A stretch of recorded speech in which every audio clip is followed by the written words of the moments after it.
కోరుతాం. అందరికీ నమస్కారం. ఎక్కువ టైం తీసుకొని బాగా ఆలస్యమైంది. వేదిక మీద ఉన్న గౌరవనీయులు మన వర్కింగ్ ప్రెసిడెంట్ గారు కేటీ రామారావు గారికి, అదేవిధంగా మీ ప్రియతమ నాయకులు నిరంతరం మీ మధ్యలో ఉంటూ మీకోసం పనిచేస్తూ నిరంతరం అభివృద్ధి కోసం పనిచేస్తున్న సోదరులు పెద్దలు గౌరవనీయులు శ్రీ మంచిరెడ్డి కిషన్ రెడ్డి గారు, వేదిక మీద ఉన్న క్యామ మల్లేష్ గారితో పాటు మీ మధ్యలో ఉండి మీతో పాటు నడుస్తూ ఒక ప్రత్యేకమైన స్థానాన్ని తెచ్చుకున్న గుర్తింపు తెచ్చుకున్న ప్రశాంత్ రెడ్డి అలియాస్ బంటి. ఎందుకంటే ప్రశాంత్ రెడ్డి అంటే కష్టం. వారితో పాటు వేదిక మీద ఉన్న సోదరులకు అందరికీ కూడా, వేదిక మీద ఉన్న వాళ్ళందరికీ, వెంకటరమణారెడ్డి గారితో పాటు అందరికీ కూడా, వారితో పాటు ఇబ్రాహీంపట్నం మున్సిపల్ చైర్మన్ గారు కొత్తగా వేదిక మీద కూడా ఉన్నారు, వారితో పాటు గౌరవ సర్పంచ్లకు, గౌరవ కౌన్సిలర్స్కి, పార్టీకి సంబంధించిన ముఖ్యమైన నాయకులకు అందరికీ కూడా, ఇబ్రాహీంపట్నం వచ్చిన అందరికీ కూడా పేరు పేరున మా అక్క చెల్లెళ్ళకు, అన్న తమ్ముళ్లకు, పత్రికా మీడియా సోదరులకు నమస్కారాలు తెలియజేస్తా ఉన్నాను. చాలా టైం తీసుకున్నారు. కిషన్ రెడ్డి గారికి ఈరోజు వారి పుట్టినరోజు సందర్భంగా భగవంతుడు ఆయుర ఆరోగ్యాలు ఇవ్వాలని మనస్ఫూర్తిగా కోరుకుంటూ వారికి పుట్టినరోజు శుభాకాంక్షలు తెలియజేస్తా ఉన్నాను మీ అందరి తరఫున. అట్లాగే బంటికి కూడా మొన్న ఎన్నికల్లో, మున్సిపల్ ఎన్నికల్లో అన్ని తనై కాపాడుకుంటూ ముందుకు పోతూ పార్టీకి బలాన్ని ఇస్తూ మున్సిపల్ చైర్మన్ గెలుపులో ప్రధాన పాత్ర పోషించిన బంటి వాళ్ళ టీం అందరికీ కూడా ప్రత్యేకంగా అభినందనలు తెలియజేస్తా ఉన్నాను. అయితే ఈరోజు సర్పంచ్లకి, చైర్మన్కి, కౌన్సిలర్కి సన్మాన కార్యక్రమానికి వచ్చిన కేటీఆర్ గారికి ముందు ధన్యవాదాలు చెప్పుదాం. ఎందుకంటే వారికి కొంచెం హెల్త్ ఇబ్బంది ఉన్నా కూడా ఇబ్రాహీంపట్నం నియోజకవర్గం మీద అభిమానంతో ఆగ మేఘాల మీద వచ్చినారు. ముందు ప్రత్యేకంగా ధన్యవాదాలు తెలియజేస్తా ఉన్నాం. చాలా సంతోషం. ఎందుకంటే కిషన్ రెడ్డి గారు మాట్లాడుతూ అన్ని విషయాలు చెప్పారు. రంగారెడ్డి జిల్లాని కాపాడుకోవాల్సిన బాధ్యత మన అందరి మీద ఉంది, ప్రభుత్వ కబంధ హస్తాల నుండి అని మాత్రం ఒక్కసారి విజ్ఞప్తి చేస్తా ఉన్నాను. ఏ మూల చూసినా కూడా భూములు లాక్కుంటూ రైతును కన్నీరు పాలు చేస్తున్న ఈ ప్రభుత్వానికి చమరగీతం పాడాల్సిన బాధ్యత అందరి మీద కూడా ఉందని మరొకసారి మనవి చేస్తా ఉన్నాను.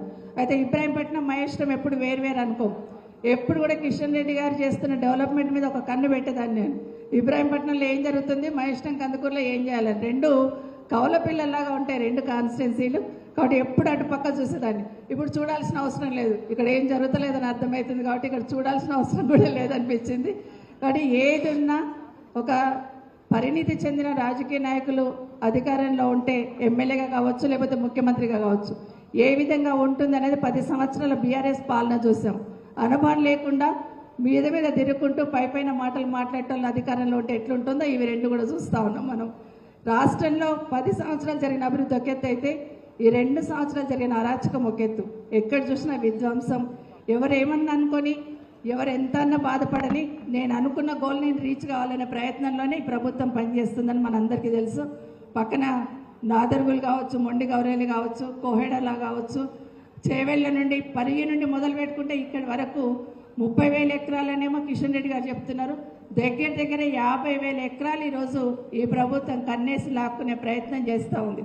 ఎక్కడ చూసినా ఎవరిని కదిలించినా కూడా ఎవరికి చెప్పుకోవాలి అర్థం కాని పరిస్థితులలో కొంతమంది రైతులు బాధపడుతున్న సందర్భంలో కిషన్ రెడ్డి గారు ఒక్క మాట చెప్పారు. మీకు అసైన్ భూములను కేసీఆర్ గారు వస్తే పట్టా ఇస్తామని చెప్పారు. అదే మాట రేవంత్ రెడ్డి కూడా చెప్పారు. ఆ మాటను నమ్మినారు మన వాళ్ళందరూ కూడా. రేవంత్ రెడ్డి వచ్చిన అసైన్ భూములను చేస్తారు కదా అని ఆలోచించినారు. ముఖ్యంగా మన దగ్గర అయితే ఫార్మాసిటీకి ఇచ్చిన భూములు వెనక్కి కాంగ్రెస్ పార్టీ వస్తే వెనక్కి ఇస్తుందని చాలా మంది ఇబ్రాహీంపట్నంలో నమ్మారు. అదే మహేష్లో నమ్మలేదు కానీ ఇబ్రాహీంపట్నంలో నమ్మారు. ఇబ్రాహీంపట్నంలో ఉన్న రైతులతో పాటు ఫార్మాసిటీకి సంబంధించిన మనం ఇండ్ల స్థలాలు ఇచ్చున్నాం. కేసీఆర్ గారు ఉన్నప్పుడు ఎకరాకి 1 గుంట చొప్పున ఇండ్ల స్థలాలు ఇచ్చున్నాం. వాటిని కూడా కనీసం ఇవ్వడానికి ప్రభుత్వానికి మనసు పట్టలేదు, పొజిషన్ ఇవ్వడానికి. ఇదే కాకుండా ఫార్మాసిటీ భూములు వెనక్కి చోటు దేవుడెరుగు కానీ ఉన్న భూములను లాక్కుంటున్న సందర్భం చూస్తూ ఉన్నాం. మరొక్కసారి విజ్ఞప్తి చేస్తూ ఉన్నా, ఎక్కడ పేద రైతుకి ప్రభుత్వము ఇబ్బంది పెట్టాలని ప్రయత్నం చేసినా బీఆర్ఎస్ పార్టీ తరఫున మనం అండగుండే ప్రయత్నం చేద్దామని మీకు అందరికీ కూడా మరొకసారి విజ్ఞప్తి చేస్తూ, నిన్న జీవన్ రెడ్డి అన్న మాట్లాడుతూ కేసీఆర్ గారిని కలుస్తూ ఒక్క మాట అన్నాడు. ఏమన్నాడు గుర్తుందా? గుర్తుండాలి. ఏమన్నాడమ్మా? రేవంత్ రెడ్డి పోవాలా, కేసీఆర్ రావాలన్నాడు. అవునా కాదా? కాంగ్రెస్ పోవాలా, బీఆర్ఎస్ రావాలా?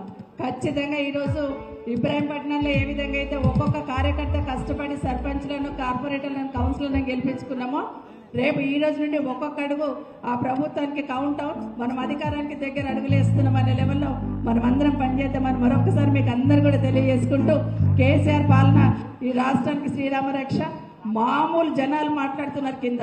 కేసీఆర్ వస్తే కంటి నిండా నిద్రపోతాం, కడుపు నిండా అన్నం తింటాం, ఆయన లేక మేము ఆగమైపోతున్నాం అంటున్నారు. కేసీఆర్ గారిని మళ్ళీ తెచ్చుకుందాం, ఈ రాష్ట్రాన్ని ఈ కాంగ్రెస్ పార్టీ కబందాస్తాల నుండి కాపాడుకుందాం అని తెలియజేసుకుంటూ జై తెలంగాణ, జై కేసీఆర్. ఇప్పుడు రామన్న మాట్లాడే ముందు